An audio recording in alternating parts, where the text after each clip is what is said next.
Hi guys it's പൂജ. ഞാൻ എൻ്റെ ചാനലിലിടുന്ന first ഒരു റിയാക്ഷൻ വീഡിയോ അല്ലെങ്കിൽ എൻ്റെ ഒരു ഒപ്പീനിയൻ പറഞ്ഞിട്ടിരുന്ന ഒരു ഫസ്റ്റ് വീഡിയോ ആണിത്. ഞാൻ ഈ വീഡിയോ എടുക്കുന്നതിന് തൊട്ട് മുമ്പായിട്ട് മദൻ ഗൗരി എന്ന് പറയുന്ന ഒരു യൂട്യൂബ് ചാനൽ വെച്ചിരിക്കുന്ന ഒരു ചേട്ടനുണ്ട്. പുള്ളിക്കാരനെ ഞാൻ കുറേ ഇയേഴ്സായിട്ട് ഫോളോ ചെയ്യുന്നുണ്ട്. അദ്ദേഹത്തിൻ്റെ ഒരു വീഡിയോ ഞാനിപ്പോൾ കണ്ടിട്ട് എനിക്കത് കണ്ടു കഴിഞ്ഞപ്പോൾ ഓക്കെ എനിക്കും ഉണ്ടായ ഒരു എക്സ്പീരിയൻസ് ഷെയർ ചെയ്യണമെന്ന് തോന്നി. മേ ബി അത് ആർക്കെങ്കിലും ഹെൽപ്പ് ചെയ്യില്ല, ബട്ട് ഒരു അവയർനെസ് അല്ലെങ്കിൽ നമ്മൾക്ക് പറ്റുന്ന രീതിക്ക് നമുക്ക് ഈ സൊസൈറ്റിക്ക് എന്തെങ്കിലും ചെയ്യാൻ പറ്റുമല്ലോ എന്നുള്ള രീതിക്ക് എനിക്ക് തോന്നിയ ഒരു തോട്ടാണ്. സംഭവം വേറൊന്നുമല്ല. ഇപ്പോൾ ഒരു 2 ഡേയ്സ് ആയിട്ട് ഇവിടെ നമ്മുടെ കോയമ്പത്തൂർ നടന്ന ഒരു ഇൻസിഡൻറ്റിനെ കുറിച്ചിട്ടാണ് പുള്ളിക്കാരൻ അതിനകത്ത് പറഞ്ഞിരിക്കുന്നത്. സോ ബേസിക്കലി എന്താ സംഭവം എന്ന് വെച്ചാൽ നമ്മളുടെ കോയമ്പത്തൂർ എയർപോർട്ടിൻ്റെ ബാക്ക് സൈഡ് ആയിട്ടുള്ള ഏരിയയിൽ ഒരു പെൺകുട്ടിയും ആൺകുട്ടിയും കൂടെ നൈറ്റ് ഒരു 11 അറൗണ്ട് ഒരു 10:50-11 ആ ടൈമിൽ അവർ ഈ എയർപോർട്ടിൻ്റെ ബാക്ക് സൈഡിൽ കാർ നിർത്തിയിട്ടിട്ട് സംസാരിച്ചുകൊണ്ടിരിക്കുകയായിരുന്നു. ആ ഒരു ടൈമിൽ ഒരു 3 സ്ട്രേഞ്ചേഴ്സ് വന്നിട്ട് അവർ വന്ന് ഈ പറഞ്ഞ പയ്യനെ അരിവാളൊക്കെ കൊണ്ടുവന്നിട്ട് ഭീഷണിപ്പെടുത്തി. അങ്ങനെ അവന് തോന്നിയതായിട്ട് അവനെന്തോ റോങ് ആയിട്ട് സംഭവിക്കുന്നുണ്ടെന്ന് അവന് ഫീൽ ചെയ്തു. പക്ഷേ അവൻ അപ്പോഴേക്കും കാർ എടുക്കാൻ നോക്കുമ്പോഴേക്കും ഇവർ വന്ന് ആ പയ്യനെ അറ്റാക്ക് ചെയ്തിട്ട് അപ്പോഴേക്കും ആ പയ്യൻ്റെ ബോധം പോയി. പിന്നീട് ഇവർ 3 പേരും കൂടെ ചേർന്നിട്ട് ആ പെൺകുട്ടിനെ ആ കാറിൽ നിന്ന് വലിച്ച് എവിടേക്കോ കൊണ്ടുപോയി. സോ ഇവന് ബോധം വരുന്ന സമയത്ത് പെൺകുട്ടി അവിടെയില്ല. So suddenly he called 100.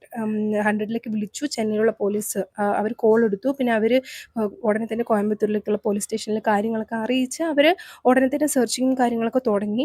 പെൺകുട്ടീനെ രാത്രി ഫുള്ള് തപ്പിച്ച് കുട്ടീനെ കിട്ടിയില്ല. അതിനുശേഷം ഒരു അറൗണ്ട് ഒരു 4:30 ആ ഒരു ടൈമിൽ പെൺകുട്ടീനെ കിട്ടി. അവളൊരു ഒരു കാട് പോലെയുള്ള ഒരു ഏരിയൻ്റെ ഉള്ളിൽ നമ്മൾ നടന്നു വരുന്നതായിട്ട് ഇവർ കണ്ടു. അവസാനം അവളെ ഹോസ്പിറ്റലിൽ എത്തിച്ചു. ഇവർ ഫസ്റ്റ് എയ്ഡും കാര്യങ്ങളൊക്കെ കൊടുത്തു. പയ്യനും കൊടുത്തു. പിറ്റേ ദിവസം രാവിലെ ഇവർ രണ്ടുപേർക്കും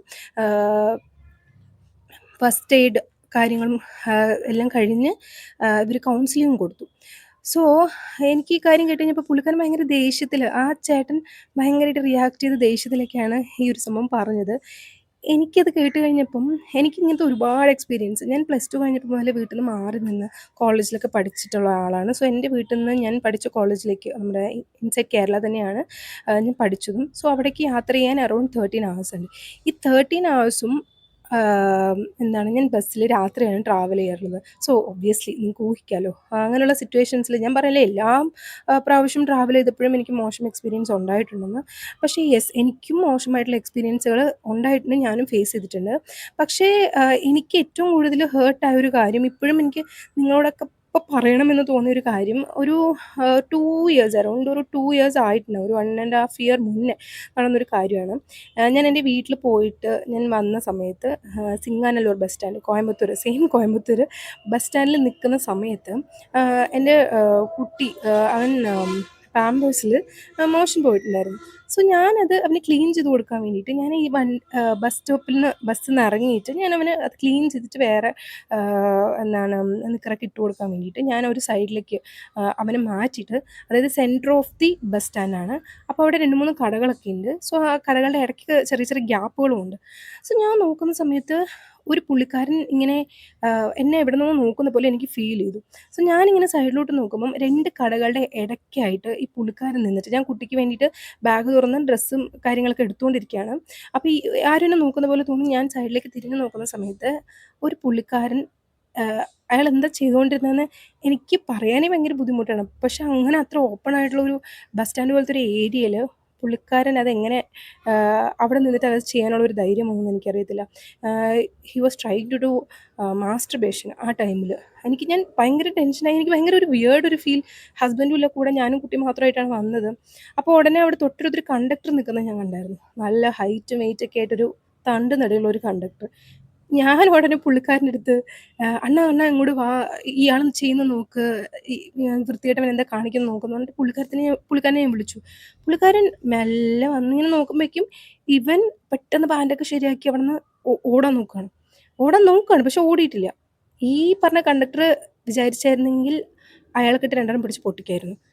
പക്ഷേ ഇയാൾ വന്നിട്ട് "என்னடா நீ உங்கள மாரி ஆளுங்க இருக்கிறனால தான்டா இந்த உலகமே இப்படி കെട്ട് പോവുത്" അങ്ങനെ പറഞ്ഞിട്ട് പറഞ്ഞിട്ട് ആൾ ക്യാഷ്വലായിട്ട് പോയി. മറ്റേ പുള്ളിക്കാരൻ ക്യാഷ്വലായിട്ട് നടന്നു പോയി. എനിക്ക് നല്ല ദേഷ്യം വന്നു. അപ്പോൾ എനിക്ക് തോന്നി എന്തെങ്കിലുമൊക്കെ ചെയ്യണമല്ലോ. എൻ്റെ കയ്യിൽ കുട്ടിയും ഉണ്ട്. ഞാൻ ഭയങ്കര ഹെൽപ്ലെസ് ആണ്. 2 ബാഗും ഉണ്ട്. സോ എനിക്ക് ഭയങ്കര ഒരു വല്ലാത്തൊരവസ്ഥയായിപ്പോയി. ഞാൻ സഡൻലി എന്ത് ചെയ്തെന്ന് വെച്ചാല് എൻ്റെ കയ്യിലുണ്ടായിരുന്ന ഫോൺ വെച്ചിട്ട് ഞാൻ അയാളുടെ ഫേസ് ഫോട്ടോ എടുക്കാൻ വേണ്ടി ട്രൈ ചെയ്തു. അതിപ്പോഴും എൻ്റെ ഒരു പഴയ ഫോണിൽ എടുത്ത ഫോട്ടോയാണ്. സോ അതെൻ്റെ ലാപ്ടോപ്പിൽ എവിടെയോ കിടക്കുന്നുണ്ട്.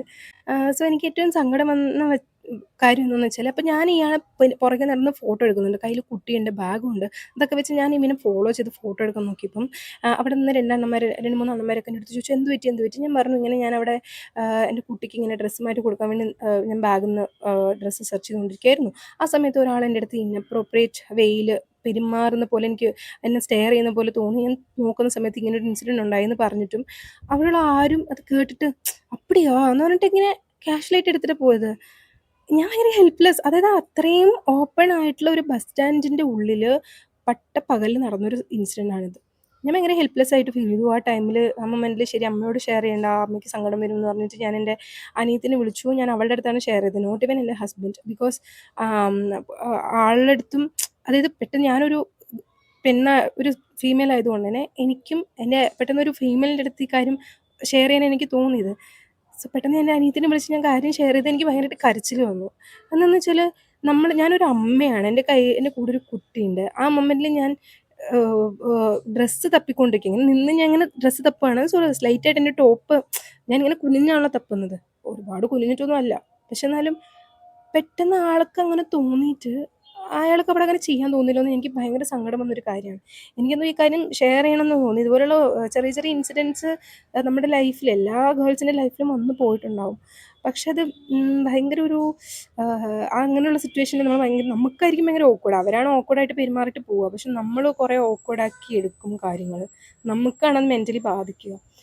ഇപ്പോഴും എനിക്കറിയത്തില്ല അവിടെയുള്ളവർ വിചാരിച്ചായിരുന്നെങ്കിൽ അവ ആ പരിസരത്ത് കൂടെ തന്നെ നടന്ന് തിരിഞ്ഞ് വട്ടം കറങ്ങിക്കൊണ്ടിരുന്നത്. പക്ഷെ ആരും ഒന്നും ചെയ്തില്ല.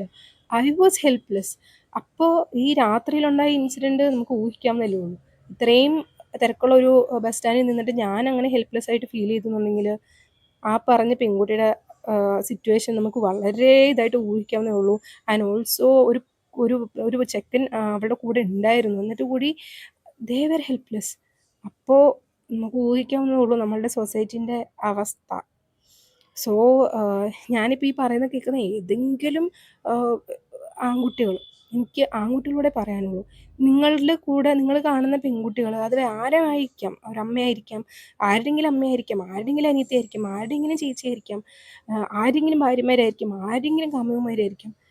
പ്ലീസ് അവരെയും നിങ്ങളുടെ വീട്ടിലുള്ള ഒരാളായിട്ട് കാണാൻ ട്രൈ ചെയ്യുക.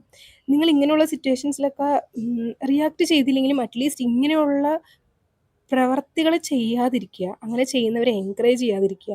അങ്ങനെയുള്ള സിറ്റുവേഷൻസ് കണ്ടു കഴിഞ്ഞാൽ നിങ്ങൾ അവരെ പോയിട്ട് കൊല്ലണം, പിടിച്ച് പോലീസിൽ ഏൽപ്പിക്കണം അങ്ങനെയൊന്നും ഞാൻ പറയില്ല. ബട്ട് അറ്റ്ലീസ്റ്റ് ഒന്ന് റിയാക്ട് ചെയ്ത് കഴിഞ്ഞാൽ ആ ഹെൽപ്ലെസ് ആയിട്ട് നിൽക്കുന്ന ആ ഒരു പെൺകുട്ടിക്ക് അത് ഭയങ്കര ഒരു റിലീഫായിട്ട് ഫീൽ ചെയ്യും. ബിക്കോസ് ഞാൻ അന്ന് ഹെൽപ്ലെസ് ആയിട്ട് നിന്നപ്പോൾ അല്ലെങ്കിൽ ഒരാളെങ്കിലും ചുമ്മാ ഒരു എവിടെ അവൻ എന്നെങ്കിലും ചോദിച്ചിട്ടൊരു എൻ്റെ കൂടെ അവനെ നോക്കാനോ അല്ലെങ്കിൽ അവനോട് 2 ചീത്ത പറയാനൊക്കെ നിന്നായിരുന്നെങ്കിൽ ഞാൻ ഭയങ്കര ഹാപ്പി ആയിട്ടുണ്ടാവും.